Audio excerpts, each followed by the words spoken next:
ময়নাগুড়ি ব্লকের সাপটিবাড়ি ২ নম্বর গ্রাম পঞ্চায়েতের দমুখার নদীর পার এলাকাবাসীদের দাবি আগামী বিধানসভা ভোটের আগে এই ব্রিজ তৈরি করার আবেদন রাখেন গ্রামবাসীরা। এলাকাবাসীদের থেকে জানা যায়, স্থানীয় প্রশাসন থেকে শুরু করে ব্লক প্রশাসন, জেলা প্রশাসক এবং সাংসদ সকলেই এলাকাবাসীদের পাকা ব্রিজের দাবি সম্পর্কে অবগত, অথচ হেলদোল নেই কারো। স্থানীয় বাসিন্দারা জানান, দমুখার নদীর পারে নরবরে জরাজীর্ণ সাঁকো দিয়ে প্রায় ৩ থেকে ৪ হাজার মানুষ প্রতিনিয়ত যাতায়াত করে, যার জন্য বাঁশের সাঁকো দিয়েই তাদের এই যাতায়াত চলে। আর বারংবার যে কোনো সময় দুর্ঘটনা ঘটে যায়, কিন্তু অধিক বৃষ্টি হলে সাঁকো ভাসিয়ে নিয়ে যেতে পারে বলেও আশঙ্কা। সেই সাথে নদীর অপর প্রান্তে রানীরহাট বাণিজ্য কেন্দ্র, সেখানে কৃষকরা তাদের উৎপাদিত কৃষি পণ্য, বিভিন্ন পণ্য নিয়ে যায়, প্রতিনিয়ত যাতায়াত করে। সমস্যায় পড়ছেন সকলেই। বর্ষাকালে প্রতি বছর এই নরবরে বাঁশের সাঁকো জলের তলে ভেসে যায়, ফলে বর্ষার সময় একেবারেই থার্মোকলের তৈরি নৌকায় পারাপার হতে হয় ছাত্রছাত্রী সহ এলাকাবাসীদের জীবনের ঝুঁকি নিয়ে। এ বিষয়ে এলাকার পঞ্চায়েত জানান, বিষয়টি এর আগে অনেকবার আমি ঊর্ধ্বতন কর্তৃপক্ষকে জানিয়েছি, আবারও জানাবো।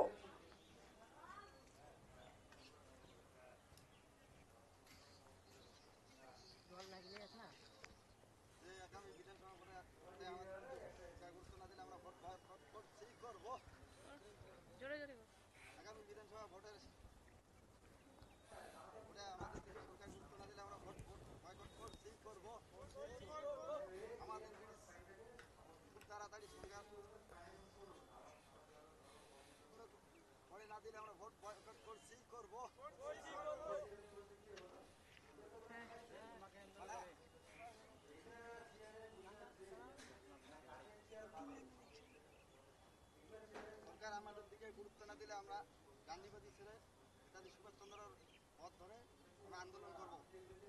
ধর্মমতি ছেড়ে দিদি না দিলে না অন্য খবর দিবি না, এটার জন্য আমি বললাম যে দেয় না।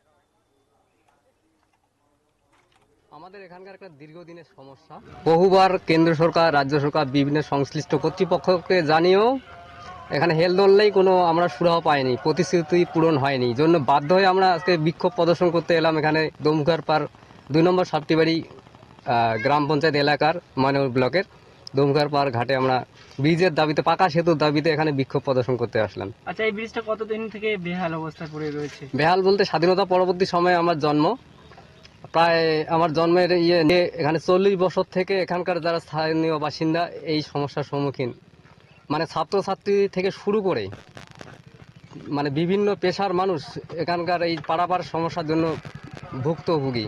বিশেষ করে পড়ুয়ারা জীবনে ঝুঁকি নিয়ে বর্ষাকালে নৌকায় পারাপার করে, এবং এখন বর্তমানে একটা জরাজীর্ণ নরবরে বাঁশের সাঁকো আছে, যখন তখন দুর্ঘটনা ঘটছে।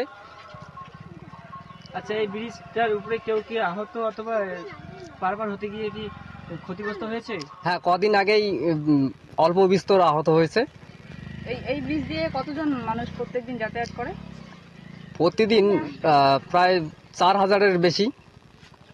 মানে আমাদের বাধ্য হয়ে যে নদীর ওপারে মেঘলিগঞ্জ ব্লকের বাণিজ্যিক হাট রানীরহাট আছে, ওখানে কৃষি পণ্য নিয়ে যেমন কৃষকেরা যায়, স্বাস্থ্য চিকিৎসার জন্য যেতে হয়। বিশেষ করে পড়ুয়ারা, শতাধিক পড়ুয়া Alokdhari high school, Sholmari high school এবং ধূপগুড়ির সুকান্ত মহাবিদ্যালয়, মেঘলিগঞ্জ কলেজ এদিকে যাতায়াত করে। কতটা সমস্যার সম্মুখীন আপনারা? মানে ভীষণভাবে। আমরা বিশেষ করে বর্ষাকালে জীবনে ঝুঁকি নিয়ে থার্মোকলের তৈরি নৌকায় পারাপার করি। বহুবার এখানকার স্থানীয় প্রশাসন থেকে শুরু করে ঊর্ধ্বতন কর্তৃপক্ষকে জানিয়েও কোনো আমরা সুরাহা পাইনি। মানে ভাবতে অবাক লাগে, এতদিন আমরা জানানোর পরেও আমরা প্রত্যেকের ভোটাধিকার আছে, আমাদের ভোট পেয়ে জনপ্রতিনিধিরা জিতে তারা একটা নির্দিষ্ট স্থানে মানে বসেন, তো তারপরে এখানকার আমরা নাগরিক পরিষেবা থেকে বঞ্চিত। সবখানে রাজ্যের, দেশের সবখানে উন্নয়ন হচ্ছে, কিন্তু আমরা এখানকার ভীষণভাবে অবহেলিত কোনো এক অজ্ঞাত কারণে। এখানে কতদিন আগে সাংসদ পরিদর্শন করে গেছেন? গত অগাস্ট মাস নাগাদ পরিদর্শন করে গেছেন এবং প্রতিশ্রুতি দিয়ে গেছেন, কিন্তু প্রতিশ্রুতি পূরণ এখনো হয়নি। বিক্ষোভটা দেখানো হচ্ছে যে জলপাইগুড়ি থেকে ছাত্রছাত্রীরা অনেকে এদিকে যায়, আর কিছুদিন গেলে জল ভর্তি হয়ে যাবে, তখন নৌকায় পারাপার করতে হবে। মানে বর্ষাকালে খুবই অসুবিধা হয়ে যায়। কতজন ছাত্রছাত্রী এই ব্রিজ দিয়ে যায়, পারাপার হয়? 500 জন, 500 জনের মতো হয়ে যাবে প্রায়। হ্যাঁ, প্রত্যেক দিন। আপনারা কি চাচ্ছেন এখন? আমরা চাচ্ছি যে এখানে ভালো একটা ব্রিজ হোক। আচ্ছা, এই বিষয়ে যাতে- কি স্থানীয় পঞ্চায়েত প্রতিনিধিকে জানানো হয়েছে? জানানো হয়েছে। তারা কি আশ্বাস দিয়েছে? আশ্বাস দিয়েছে কিছু যে ব্রিজটা হবে কি হবে না? এখন তো ওটা জলপাইগুড়ি আর কোচবিহার ডিস্ট্রিক্টে দুইটাই পড়ে, ওর জন্য মানে সেটা বেশি হয়ে যাচ্ছে। তো আপনারা কি চাচ্ছেন এখন? আমরা চাচ্ছি যে ব্রিজটা হোক, হলে সবার সুবিধা হয়। বিক্ষোভটা দেখানো হচ্ছে যে জল লাগলে আছে না মা ঘাটে একবার মারে না না আমাদের নদী আছে না হ্যাঁ একই না নদী তো মনে হয় একই নদী একই